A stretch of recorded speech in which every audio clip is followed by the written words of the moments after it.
You are losing fights because you don't have these three things. Hey guys, Coach Keith Keppner here. I'm a professional amateur boxing coach for 15 plus years. Take many people from complete zero beginners, never putting on a pair of boxing gloves, to elite levels. Coach and mentor by my father, Doc Keppner, professional boxing coach for multiple decades, and he was coach and mentor by Chuck Bodak, who worked with over 50 world champions, and he was an Olympic coach for Muhammad Ali. Let's talk about the three things that, if you don't have them, you're going to continue to lose fights.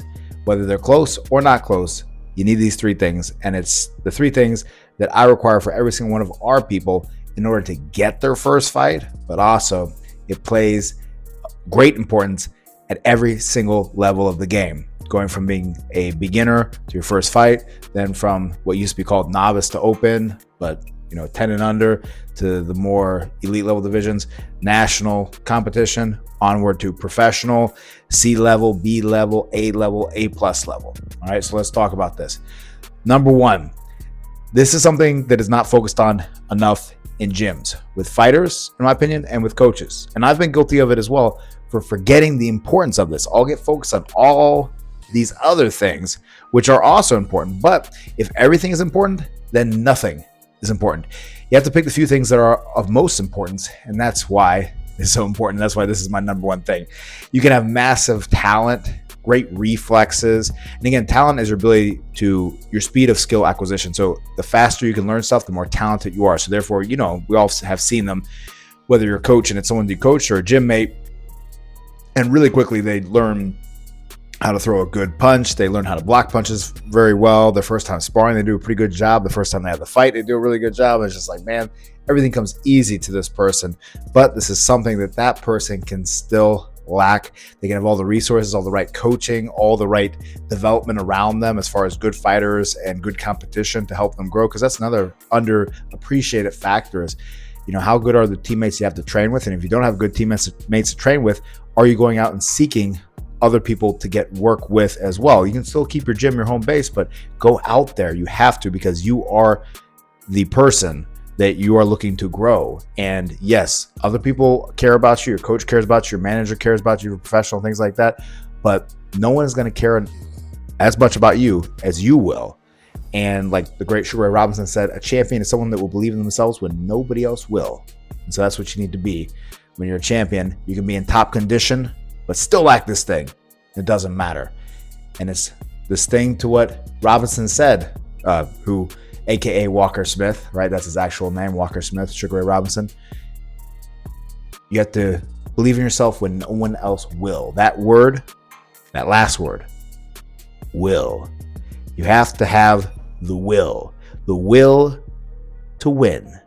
If you don't have that will to win, you can have everything else. You can have amazing training routines. You can do everything. You can be so gifted. You can be literally the next Roy Jones Jr., the next Muhammad Ali, the next Sugar Ray Robinson, the next anything. Whatever it is, whoever it is that you like, right? The next Terrence Crawford. You can be like them in all the other ways. But if you don't have the will to win, the will to push past the uncomfortable moments, that whole saying, which is so true, and it's like so many sayings, it's oversaid because it is so true, that the mind will shut you down before the body needs to shut down. The body is built for preservation. So therefore, if you lack will, not only will you have trouble dealing with challenges in the ring as far as psychological challenges of fear and of someone taking your best weapons from you and you having to still come up with answers, or you dealing with pain of getting hit and hurt and things like that, but the pain of pushing hard in a fight and your body says you're done, you got nothing left.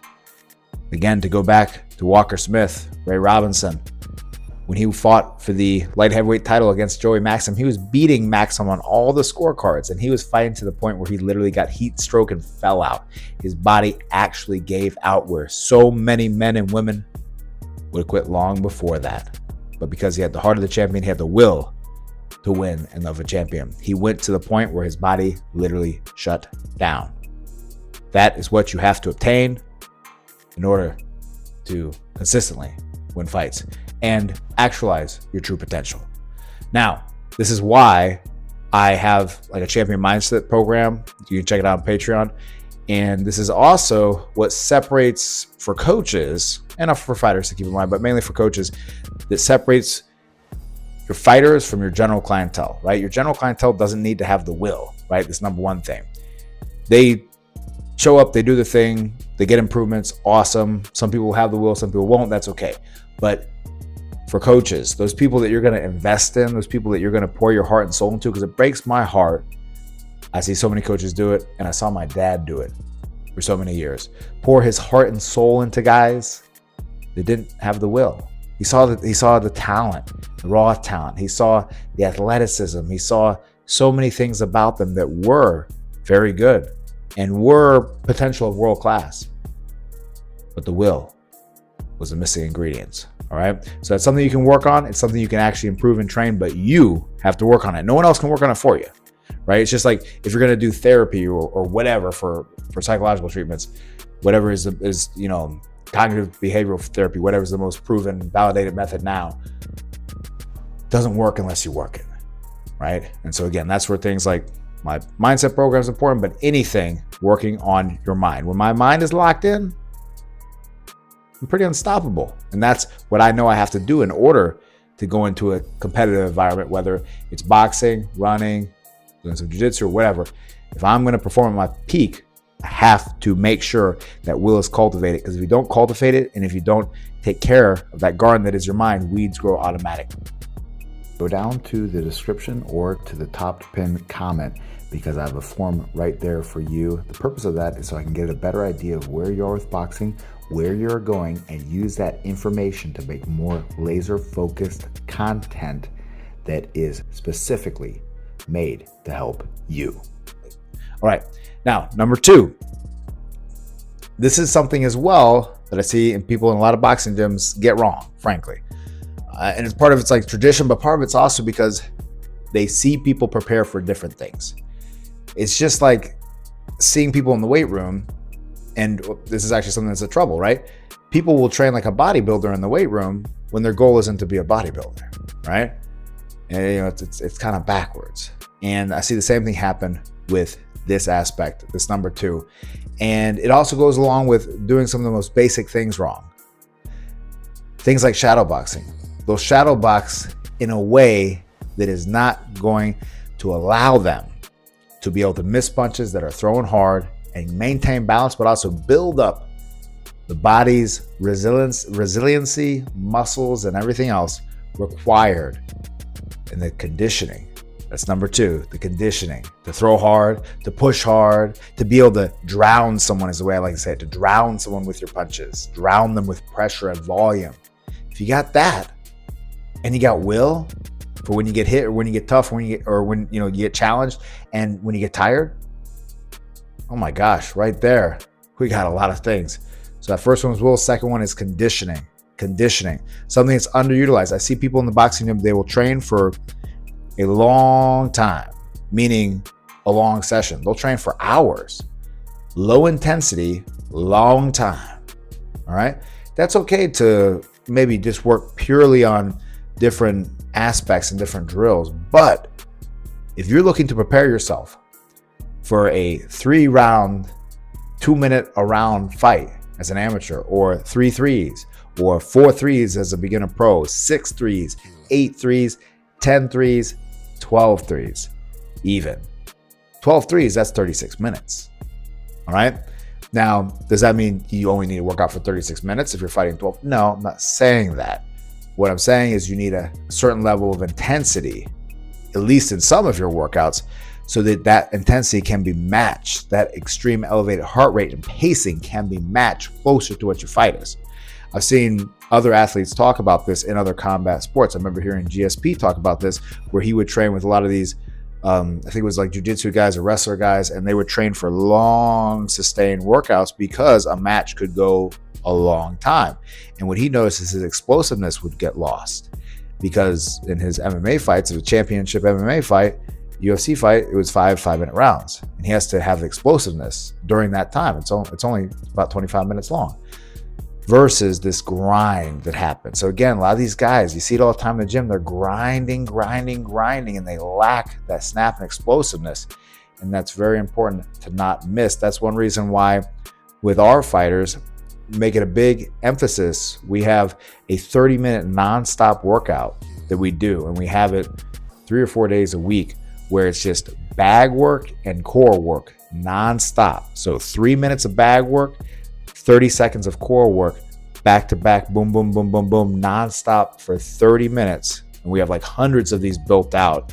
I'm thinking about maybe putting them out and sharing them on like a cycle where I share them out every week, and to this crew online, everyone else that I work with. But yeah, it's amazing the difference it makes, because then I see these guys able to take that intensity and bring that to better output when they actually spar and when they fight. And if not, and if they're kind of just doing these long drawn out marathon workouts, it's like the guy that's always running half marathons and marathons, and that's literally all he does.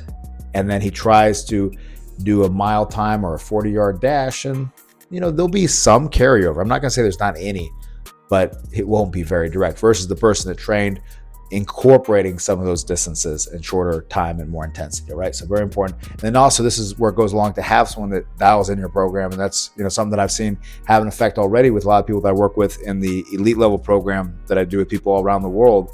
And it's awesome to see not only different aspects of their game improve, but also to see that output ability improve, because that alone, your great output and conditioning alone can win you.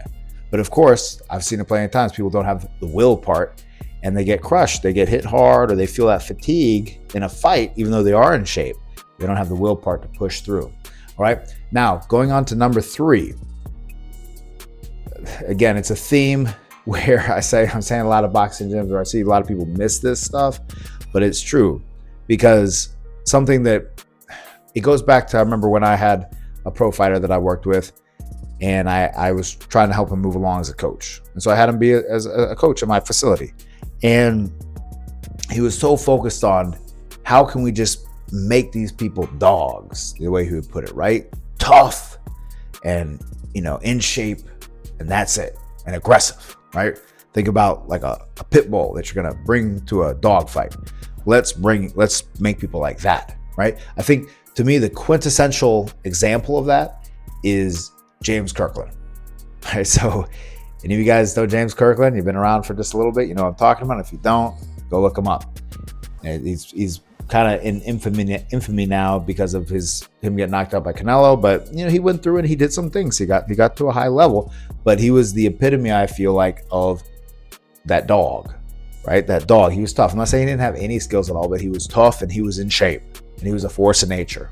But that was it. Okay. And then also, conversely, along with this, you see a lot of times with individuals with boxing, I try to call people out on this lovingly, sometimes not so lovingly, in the gym with boxers and people training boxing, is they focus on so much tricks and not on fundamentals, right? They focus on just little cute things they can do. Hey, look at this cute move I can do. Hey, that's cool. That looks interesting. Let me do that interesting thing. And then if I don't say anything to them, they don't have feedback. And that's where a coach is so important, to get feedback. You can know a lot about something, but you need a coach there, or you need an eye there that's educated. They can give you feedback on what to focus on, what not to focus on. They can see around the corners and see the problems or the challenges that will come up when you do that thing. Granted, it might not happen, but to reveal to you what might be under the rug, right? What might be under the ring that's rotting, that is the source of that smell that is affecting your game. And so this is where the number 3 and the last thing to wrap it up, we got the will, we got the conditioning, and then we got the skill. So will, conditioning, and skill. You can have a tremendous heart, unstoppable mindset, be ready to go out on your shield. You will never give up.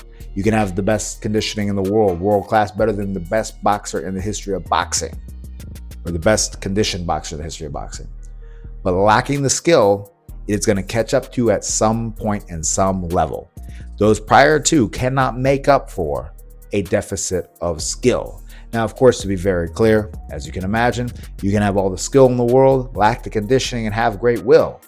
That's where actually I was. Not that I had all the skill in the world at all, but I had okay skill, and I had will, I had heart, but because of having Lyme disease and things like that, and going through extensive antibiotic treatment that literally costs thousands of dollars a month and which tear up my immune system and everything else. A lot of times when I was boxing, I had trouble with the conditioning aspect. And that's why one reason I'm so big on making sure that box is checked off and checked off properly. But those two things alone, the will and the skill, it's not enough. It's not enough because the conditioning guy is going to beat you out.